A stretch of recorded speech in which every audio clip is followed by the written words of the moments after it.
So basically I was asked to discuss the problems associated with documenting the terracotta sculptures of Northeast India. Now, terracotta means burnt earth. It is not just clay. It is clay which is burnt, and so it undergoes chemical changes, and as a result it becomes very hard, and so it survives. Like pottery also is terracotta, etc.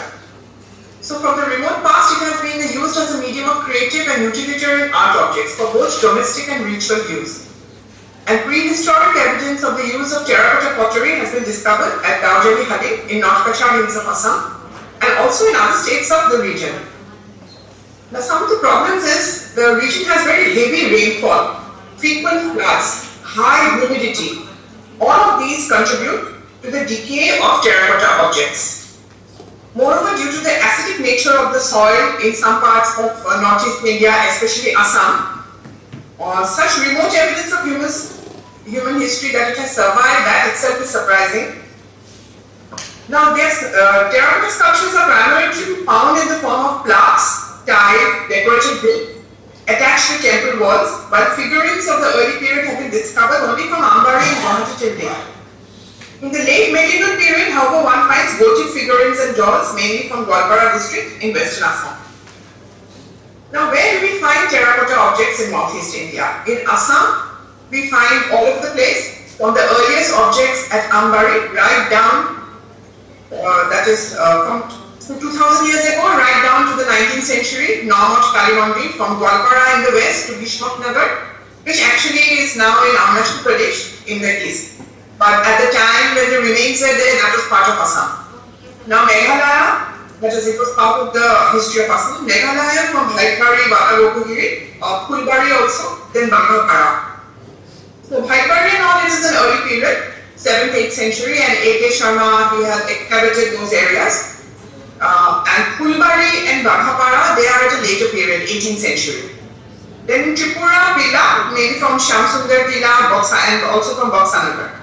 Now before we discuss the issues related to the documentation, conservation, the identification of the author, style, etc., whatever the problems which happen, I just want to give you a brief overview so that the participants in the workshop can have an idea about what type of terracotta we have in Northeast. Now this is from Ambari and this belongs to the Sunga Kushana period. So this is from the heart of Guwahati. So this is one of the, you can say, the earliest terracotta we have found, sculptures. And this is from Paromita. As you can see, it is broken. Paromita is a place in Tezpur in Assam. It represents two females, that is, on elephants. But the plaque is broken. It is at present in the Assam State Museum. So in Paromita, actually, we also find that is remains of a stone gateway, which is very similar to the stone gateways from Nashnakuthara and Bhumara, etc., from the Ganga Valley. So, and it is in the vicinity of this that we have found these terracottas. Now, this is from Paromita in Gwalpara district, and this is basically some convex pieces which were found in a potter's kiln. It was found in a potter's kiln, that is by Chowde, long time back, of the ASI. And they have discovered, initially they thought it was a mud brick stupa, but then they realized it was a potter's kiln and they discovered this and other sculptures. Then again in Gwalpara we have a rich terracotta trove, because Gwalpara lies contiguous to the plains of Bengal and beyond that. And just as Bengal has a rich repository of terracotta sculptures and history, tradition, in Gwalpara also we find that. So here you find Buddha in Bhumi Sparsha. Now, one of the interesting things is the majority, you can say more than 98% of the sculptures of Buddha which we have found in Assam, they all show Buddha in Bhumi Sparsha. You do not find generally like depicting other mudras. This could probably be because it was very important that Buddhism was trying to establish a foothold in Assam, but it was the stronghold of the Brahminical faith. Now this is from Surya Pahar in the remains from a Panchayatana temple, and And we find females like this and also some Salakanjikas. So we believe that there was a Buddhist temple there or shrine. Surya Pahar is in Gwalpara in western Assam. Now this is again from Gwalpara district. This is from a place called Govindapur, and this was discovered few years back by people. And like terracotta, often we find their chance finds, not from excavations, they are surface finds. Very little excavations have actually taken place in the archaeological sites of Northeast India. I mean, considering the richness of the archaeological sites, systematic excavations have not taken place. So here you find two tiles, small tiles, and this is again like a chance find. So I wanted to show you this so you can get an idea about the type of things we have. Then this is again in one place called Bamgaon in Vishwanath district, again from Assam, and it looks something like a dragon-like creature with these scales you can see here. Then this is from actually present-day Arunachal Pradesh, but it was part of the cultural history of Assam. So you find here a dancer, and here another somebody is playing on an instrument, and another dancing scene. And this is in a very bad state. It is in the reserve collection of the museum. So this is in extreme eastern northeast, from the foothills of Arunachal. Now it will be Arunachal Pradesh, but at the time, like these were discovered from a mud brick rampart in the place called Bhishmak, which culturally is associated with the story of Rukmini and Krishna in Assam. So these belong to the 10th century, according to the reports. These are other plaques from Bhishmak, so you can see warriors. And if you look at the physiognomical type, the facial structure, the headgear, others, these are quite different from rest of the sculptures found in the Brahmaputra Valley, which bear much similarity to the sculptures from Ganga Valley. Now these were found from Ambari during excavations. Ambari is one of the few places where excavations have taken place systematically. And what you can see on the screen is the actual size. And these are hollow, molded. You can see with the cummerbund is a figure of a woman, but the head is missing. These were made of kaolin clay. And these, some have termed them miniature Shivalingas, but there were no letters here, but it may also have been some sort of a seal which got eroded. And this is a linga with sort of fiery stuff which were found in Ambari excavations. And here you find the votive plate. So here again what you find is Buddha is in Bhumisparsha, and you can find sort of Chaitya motifs here. Stupas. This is from Borpahar in center, that is in Upper Assam, in a place called Guwahati district.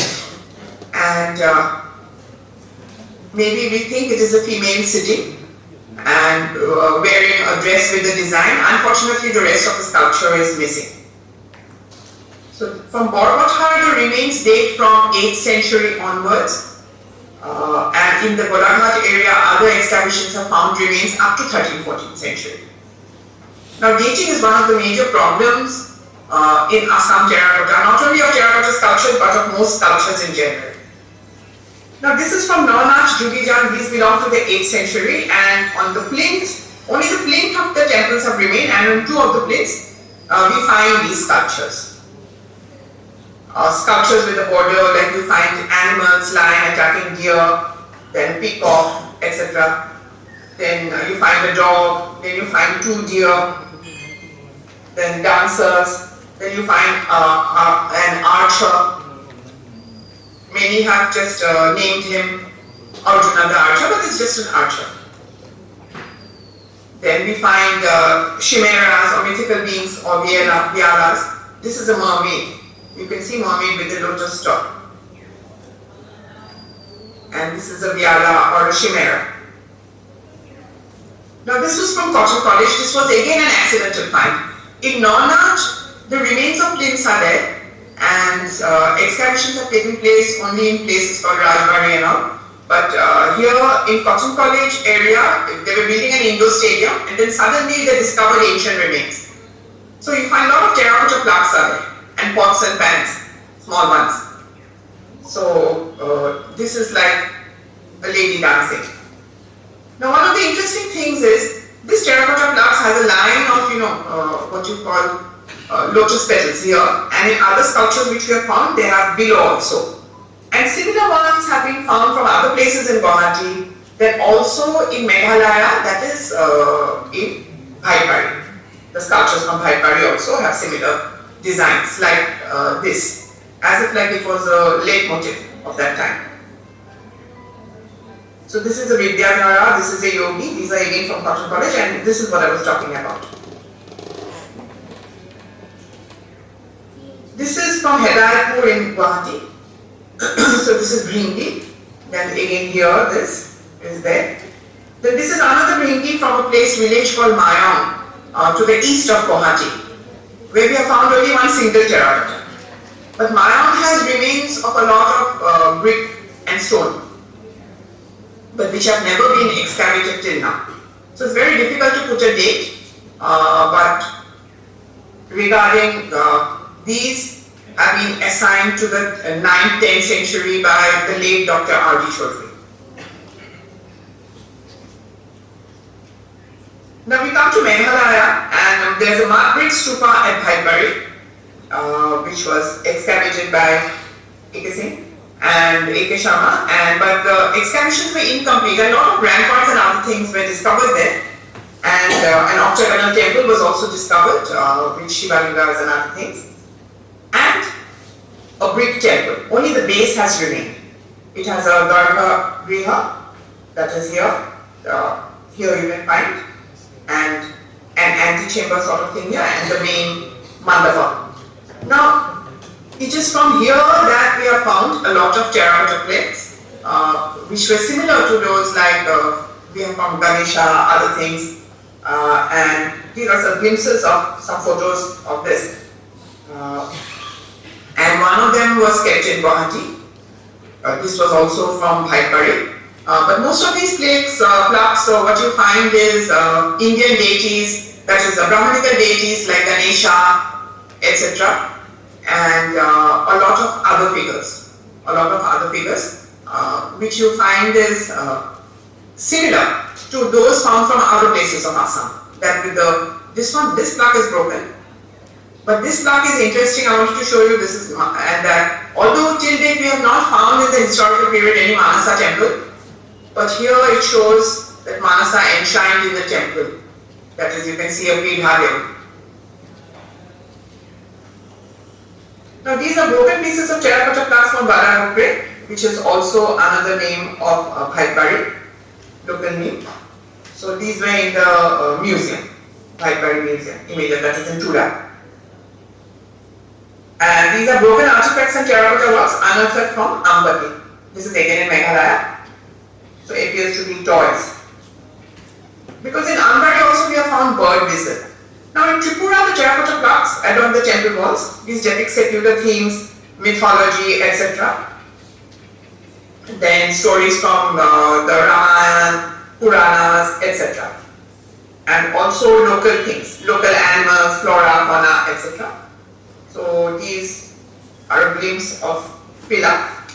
These are a glimpse of pillar. And even here, like you can see, that we found in Nornach also, but here also you find that this is one major problem. See, you can see that moss has grown here, and then fungus also grows. And this is one of the major problems in this region because of the high humidity. And you must remember that Tripura is contiguous with the plains of Bangladesh, and in the historical past, what you find is that like from Paharpur and other places, the sculptures are similar. Like in Tripura also we have found Buddhist monastery and all that remains. Just like in Paharpur we have found cruciform form of Buddhist monastery, things like that. And some of these have a border, some don't. But Paharpur mainly, like here you can see, like here they have this border. In Paharpur also you find this border. Now in Nonach in Assam, the sculptures are not so much in the round. But in Tripura and in Bangladesh, they appear like more three-dimensional. Then like that is narrative panels which are sort of flattish, two-dimensional. So Nonach, they are merely edged. But in Tripura you find in Pilak, etc. That is, they are more prominently carved. Now Shyamsundar Kila in Pilak, it has remains of a Buddhist stupa with a walled courtyard. Stupa is cruciform. It's embellished with terracotta plaques, and it depicts deities of both Buddhist and Brahminical pantheon. Now, I could not visit Pilak, so one young scholar from our department, he sent me some photos. Now, we also find inscribed terracotta scenes with miniature stupas. The images of Buddha, Buddhist deities have also been found. And stupas are also inscribed on either sides of the deity. Just as in from votive tablet from Guwahati, which we noticed, which I showed you earlier, when you find stupas on either side of Buddha. So similarly, you find that in Shyamsundar Kila also. So, according to the IGNCA website and ASI reports, so the region of Tripura flourished as a center of Buddhism in the past, and in the 7th, 8th century, it was a part of the Samantada kingdom under the Karma and Deva dynasties, who were patrons of Buddhist art and architecture. Now in Assam, what you find is, because say in Nagaland and other places, we do not find terracotta sculptures. Or in Manipur, also we do not find terracotta sculptures. But mainly, like today, what is Assam and Tripura, and historically the Brahmaputra Valley, like it was continuous, because especially from the west, and Tripura also continuous with the plains of Bengal. And the Brahminical culture, it entered mostly these areas. So in Unakoti you have stone sculptures, that is rock cut.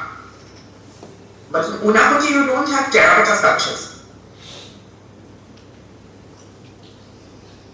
So in the Pala period in Assam, because there was a Pala dynasty in Assam also who were sort of contemporaries of the Palas of Bengal, but still Palas of Bengal were Buddhist, and you find more Buddhist remains in Bengal and also in Bangladesh. But in Brahmaputra Valley as such, it was a stronghold of the Brahminical religion.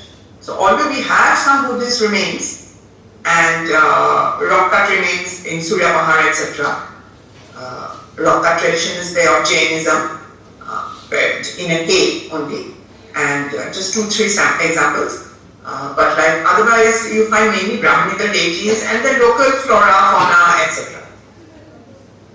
Now, Boxanagar, it is from around 40 kilometers west of Agartala. We find massive brick-built stupa, Chaitya-griha, and a monastery. So these include 150 clay ceilings of Buddhist creeds, that is Mahayana creed, from the central chamber of the stupa, 3 images of Buddha, silver coins, etc. Then terracotta spindle boards. So spindle boards connected with weaving and all that. The fragments of vases, etc. Pottery assemblage consists of redware, which are mostly wheel-turned. Shapes include bowls, vases, etc. Stylistic grounds, the site has been dated to 6th century, that is post-Buddha period.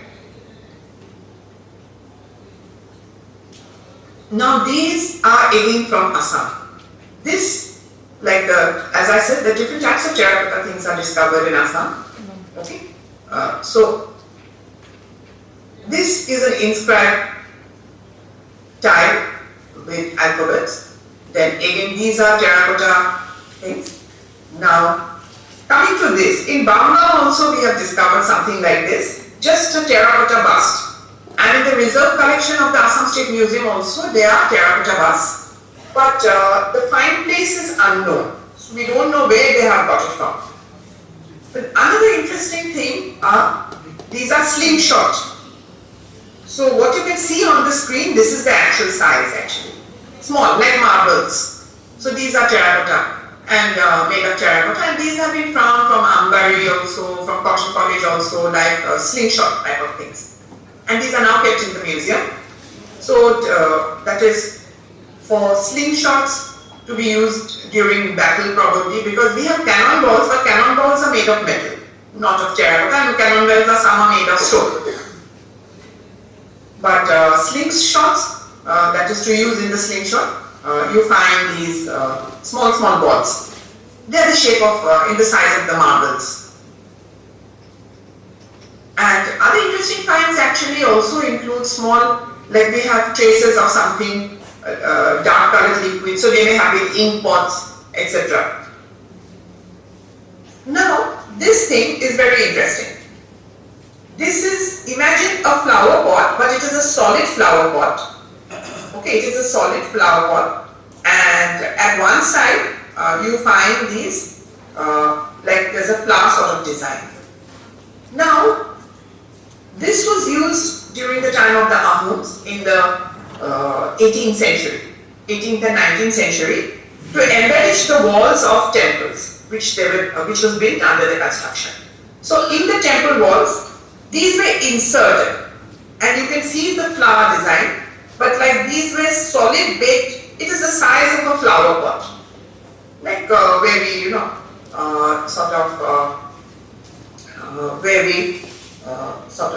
plant small trees or flowers or whatever, okay, like a gamla, but this is solid.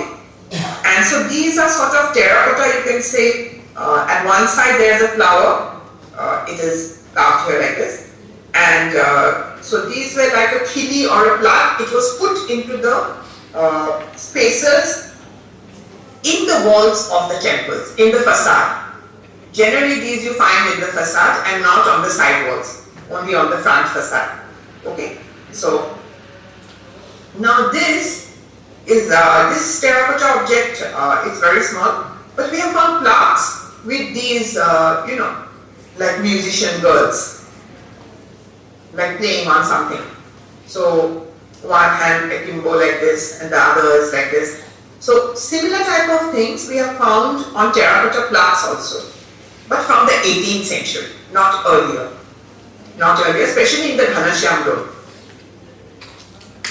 Now, these are some of the different types of pottery which have been found. Let's say this is from Ambari, this is from elsewhere, Cotton College and all that. So it's a long spout, a pot with a long spout.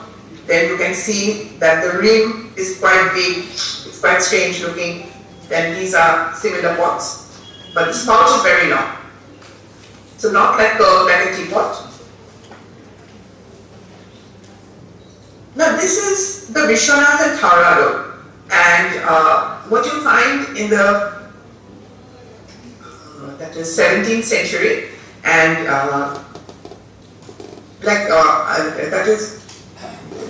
building activities and other things and sculptures, there is a big gap. Like for after the 13th century, we find a lot of objects, especially in terracotta and stone also, but from the 13th century onwards, there was a period of war. First there was the Turco-Afghan invasions, Bakhtiar Khilji comes, 1205, then again 1227, 28, Sikandar Suri comes. So the Sultans of Bengal, they invaded us. Then later Turgov comes, 1257, then later Hussein Shah comes. So there was constant conflict, and during this time we do not find much artifacts, temple building activities, or patronage of art and architecture. Just here and there little bit stuff we find. Now, after the Battle of Saraighat, especially after Itakudi, that is 1681-82, from that time onwards, you find that peace reigns in Assam, and again you find patronage of the arts. So at that time the Ahom king was Garadha Singha, and these are the remnants of his reign. So here you find small terracotta tiles. Okay, this is the Thara Road in Sipsaro and Upper Assam, and this is on the north bank in Vishwanath. This is so the present director of archaeology, Libir Khatodi, and I, we have visited the place, and you find small tiles right here. in the Vishwanath Dole. So these are one of the, and this resembles, as you can see, not this, but this resembles, as you can see, the Chausala architecture of Bengal to a large extent. So those terracotta tiles, this is what we find in the Vishwanath Dole and the Howrah Dole. So you can see, this is the Ahom emblem. This is known as the Ningao Ham. It looks like a lion, a stylized lion, but the tail is different. And it has wings, but very faintly etched. And then this is the elephant. So multiple times these are decorated. And then again in Howrah Dole and Vishwanath Dole, we find these floral motifs. So by this time the influence from Bengal had come. And you find like, what you find on the mosaic tiles, say, or the embedded tiles, in the architecture of other parts of India during this time in North India, say the floral designs and all, that is influence the art. So these are small tiles which are embedded here. Now this is from a place called Dima Hasao. So it is in the North Kashmir Hills of Assam. And there I found some terracotta specimens. So with horse and all that. And a very thin looking elephant.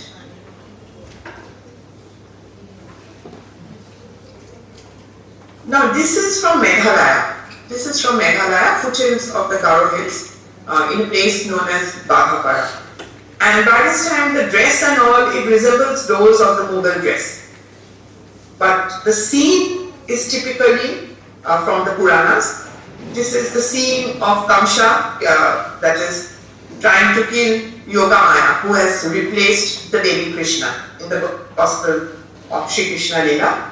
And this is his, that is Kamsa's sister, praying not to harm the child.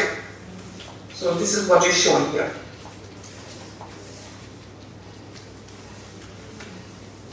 Then again from Baghapara, we have found one hunting scenes.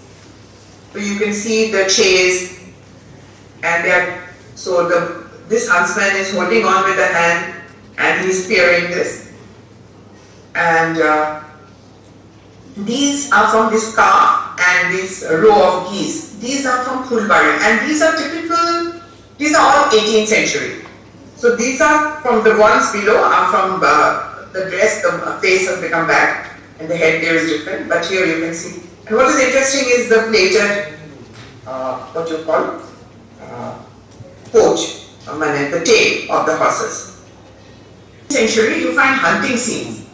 And during that time in the Neo-Vaishnavite manuscripts, what we used to find is that individual folios and scenes, they were under this arched, multifold arches. Like scenes from the Bhagavad Puran, other things they would be. And in this terracotta also we have this. And you have a hunting scene. So you can see the lionesses holding a spear here also, then foliage, then peacocks, here again peacock, etc. Now these were in the reserve collection of the museum, that is Matsya, Kurma, Varaha. Now similar sculptures we find actually they are on the walls of the Ghanashyam temple also. Ghanashyam Mandir, which I showed you just earlier. Now, this I have bought. This is very interesting sculpture because earlier in stone, when we find Varaha Vishnu, or even in the Dasavatara panel, in the rock cut panel, okay, then you find Bhumi Devi is always a lady. She is depicted as a woman. Now, this sculpture, where I am pointing, as you can see, Varaha Vishnu. First of all, he is wearing the dress of the Neo-Vaishnavite Satras, the monks, or the what we call locally the Bhakats of the Neo-Vaishnavite Satras. For that, this depiction is important. And secondly, here Bhumi Devi is depicted as a globe that is round, so that she is not depicted in the anthropomorphic form. She is not depicted as a lady like Bhumi Devi. woman, but she is depicted as a round globe. That is, the earth is depicted as the earth. That is a round globe-like. Now I had shown you, remember I had shown you that thing, so here you find it on a plaque also.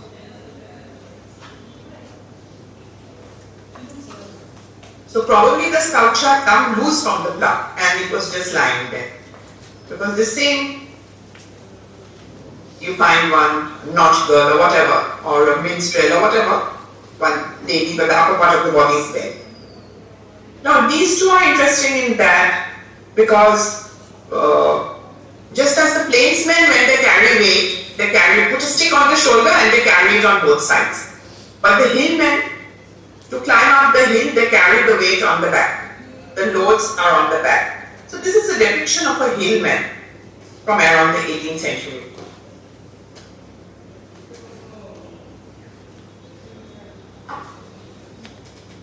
So the basket is on the back, he's tied it like this. And this is today a very common sight if you go to Meghalaya or Arunachal Pradesh for that matter. Like they have a bamboo or cane basket and they carry the goods here and the stick is there to help.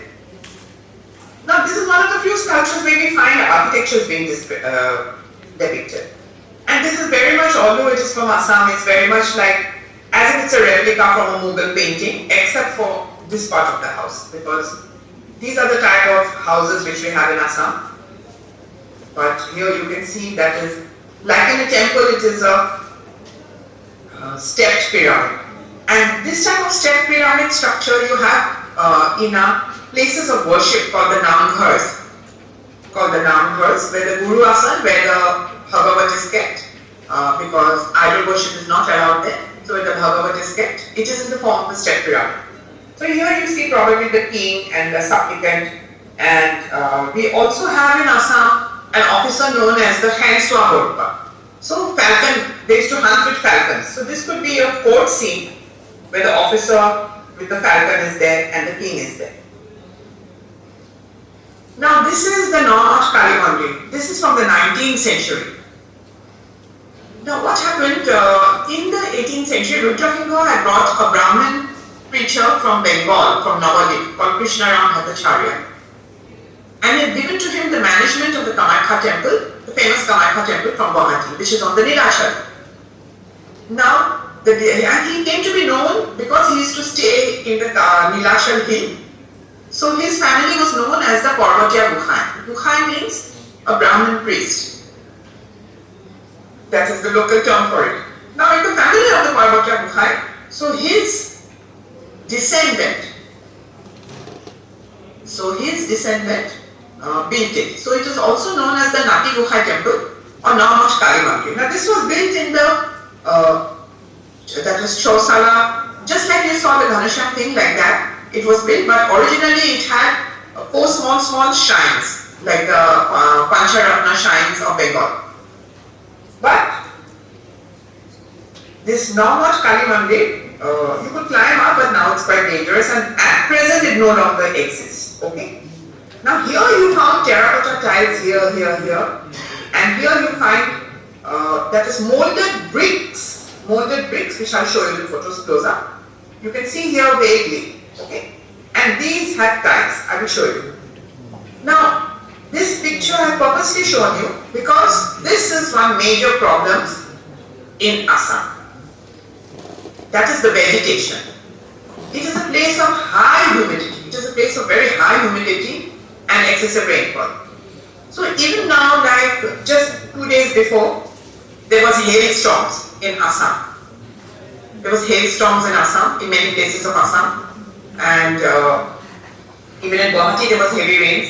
So we find heavy rains, and we also get floods in last part of October also, because it rains so much. And it is not just global warming. Even when Shihabuddin Tarish had come with Mir Jumla when they invaded Assam in 1661-62, that time also in Shihabuddin Tarish, in the Fateh-i-Ibriya, he had left his testimony. He says, Assam is a horrible place. It rains for 8 months a year. So what happens is so humid. And then because of excessive rainfall, so when the birds eat something and say they drop a seed, then the vegetation grows. And then all these roots, they break up the structures. And this is what happened to this. This is what has happened to this structure. Another structure once, temple known as the Borpatro Road in Upper Assam, that had also become like this. But the state government, archaeology department, they had managed to clean the vegetation, do treatment for conservation, etc.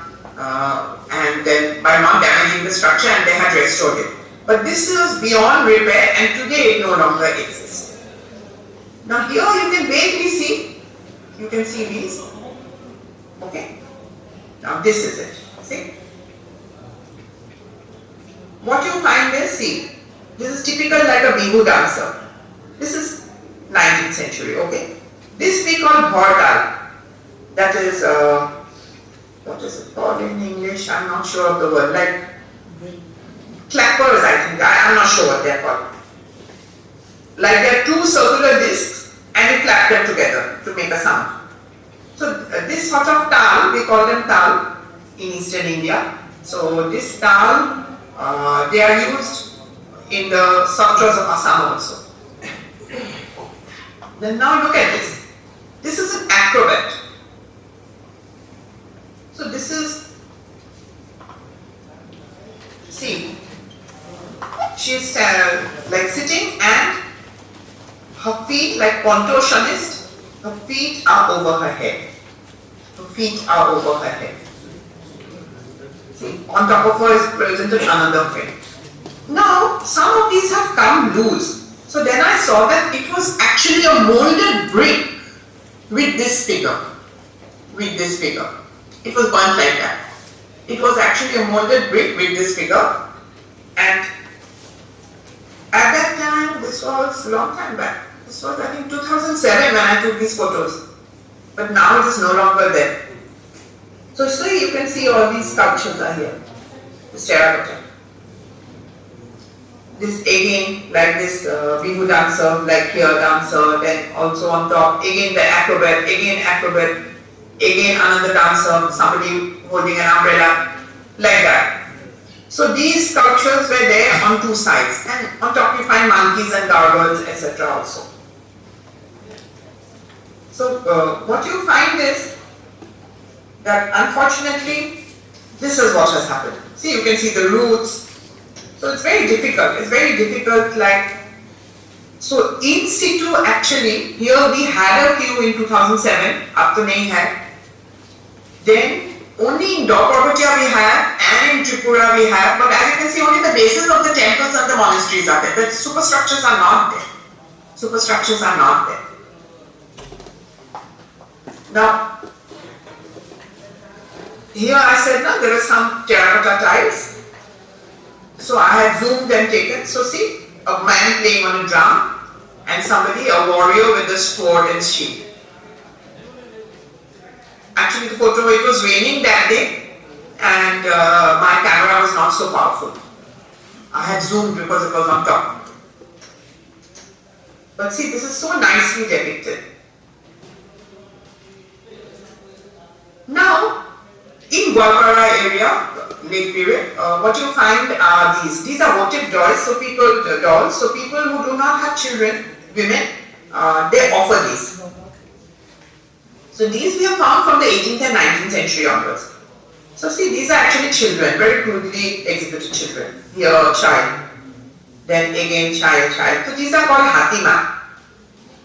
Now in this very style, now in Ashari family village and all that, they make modern dolls also. So here somebody is blowing on what we call the pepa, it's a musical instrument. Then this is supposed to be dancing. This is again dholak and they are playing on the clappers like the tal I told you. And these are the dancers, These are miniature. There are around, how tall will they be? There will be around 4 centimeters. 4 centimeters, not much. These are in the Dhubri Museum. Now, this was accidental discovery from this Jal Jali. This is a Nag Ghat. So this is used in the worship of Manasa. The age is unknown, but it was found when they were cleaning up an old tank, and then they discovered this. So you can see this is called the Nag Ghat. It was probably used in the worship of Manasa. Now again, this is a pot in the shape of an elephant. We do not know whether it was originally used for Chhat Puja, because these sort of rituals came much later in Assam, in the British period. But this I found in the museum, and origin is unknown. And there is no date also. This is one big problem. But see, it is so sweet, like it represents an elephant with the ears, and they have used the pellet applique method to put this. Now to sum up, these are some of the things which you find in terracotta. So this is from the museum from Dibrugarh. This is very old, and this you can see it's an ageless type of dog. Similar sculptures we also find in Mohenjo-daro. So it's what you call the ageless type in sculpture. This is modern, it is representing the sun and moon, because in Arunachal Pradesh they worship Doggy Polo, the sun and moon. So people hang this in their thing. See this man on a bicycle. This is a child's bacha ka khilona, but like this we find in ancient times also from the Ganga Valley. So, but this is modern. And this is also a dog. This is an old type of dog, this is a new type of dog, but this is later. But this they have put a white slip on it. So problems, issues in documenting the terracotta. See, you have seen the wide type of terracotta we have found, wide range of terracotta we have found. Now we seldom find any literary references, especially in the pre-Aryan period. This is one very major problem. Dates are conjectural, usually based on stylistic features. So from the Aryan period onwards, at least they had the chronicles known as the Puranjis. And in Tripura also, Meghalaya also, we don't have any records actually to tell us who built this. That is the whole problem. Because the earliest discovery of script in the Brahmaputra Valley belongs to the 5th century inscriptions, which are in the Brahmi Lipi, Gupta Brahmi Lipi, in Sanskrit language. Okay? Copper plate inscriptions are from the 7th century onwards. So before the 5th century, we have no documentation, that is no written records. We have oral history, we have oral traditions, but there is no specimen of. So, see, earlier like we have in the Ashokan period, 3rd century, 4th century, we have writing, but here we don't. So dates are conjectural. So if it resembles something from the Guptas, then we put it in the Gupta period. Say like Dor Bhatia, there is no inscription there. That is of course in stone. Okay, and in the brick temple nearby we found these plaques.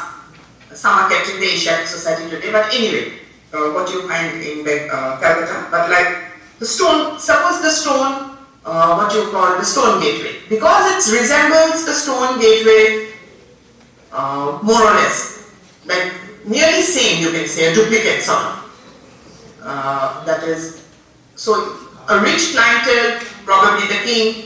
So we know, okay, from inscriptions during this period, this dynasty was ruling in this area.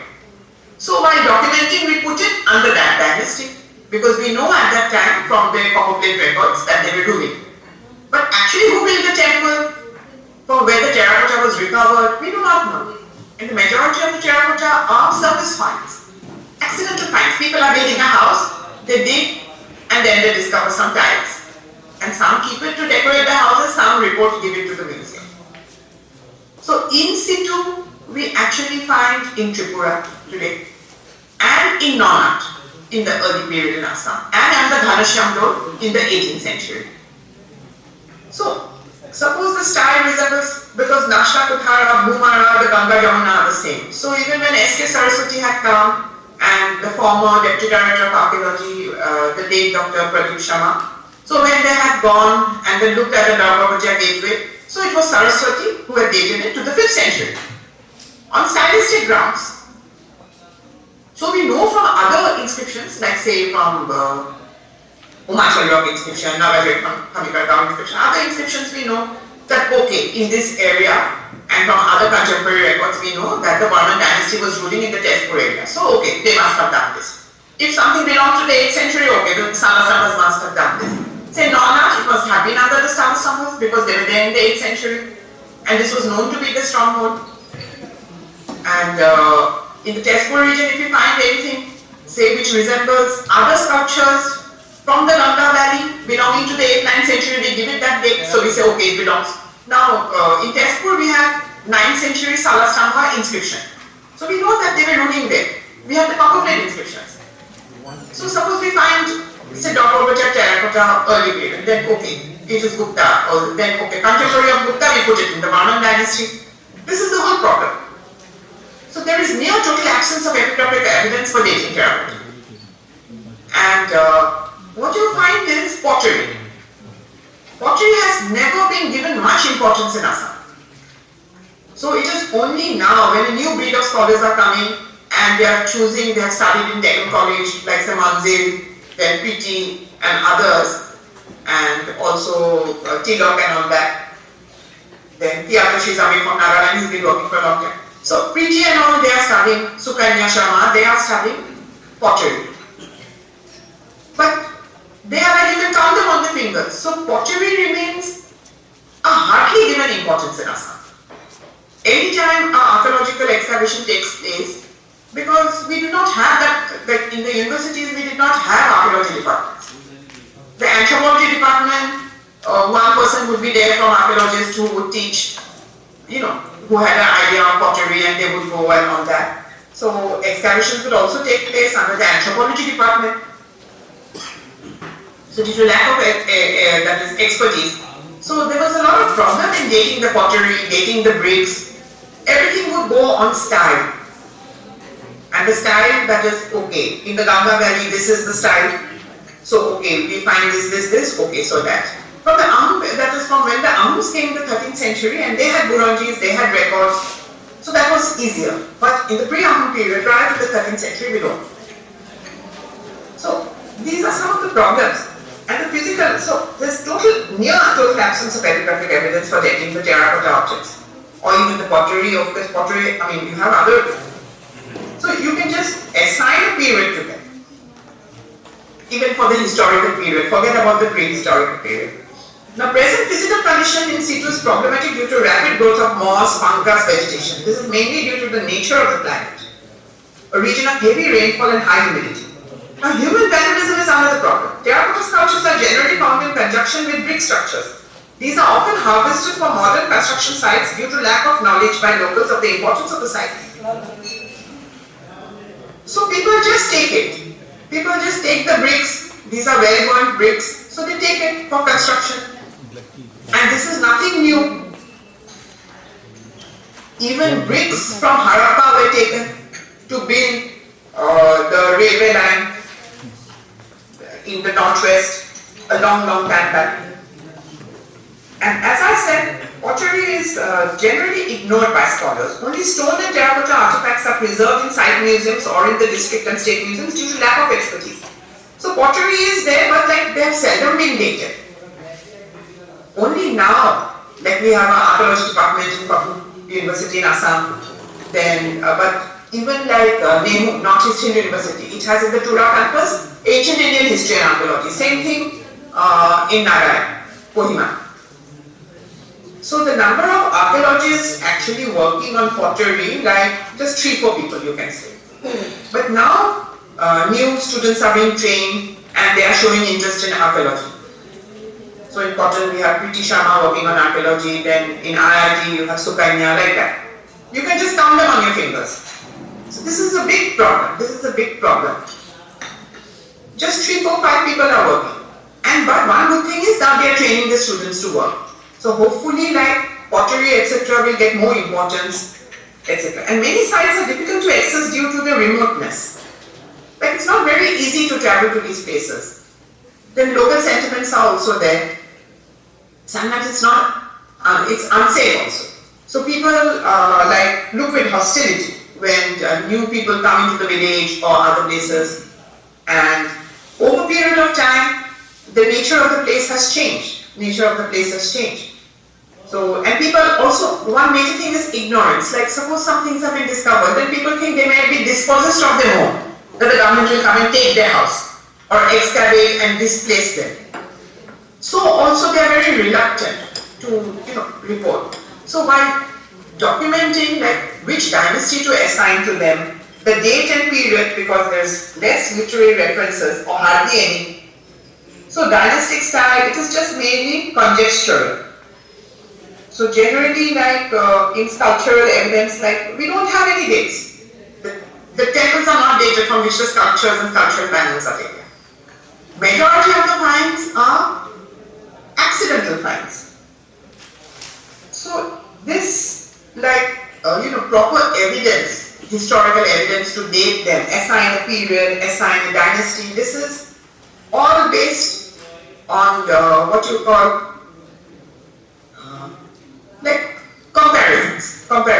If they're similar to this style, okay, we put them here. If they're similar to that, we put them in this period. And we know, okay. So, some king, okay, this king was there at that time, so either he or his father or his son must have done it. It's something like that. And another problem is the present physical condition, the fungus, moss, the growth of tree roots. Then there is human vandalism. So, these are the problems which we face in Northeast India. Thank you.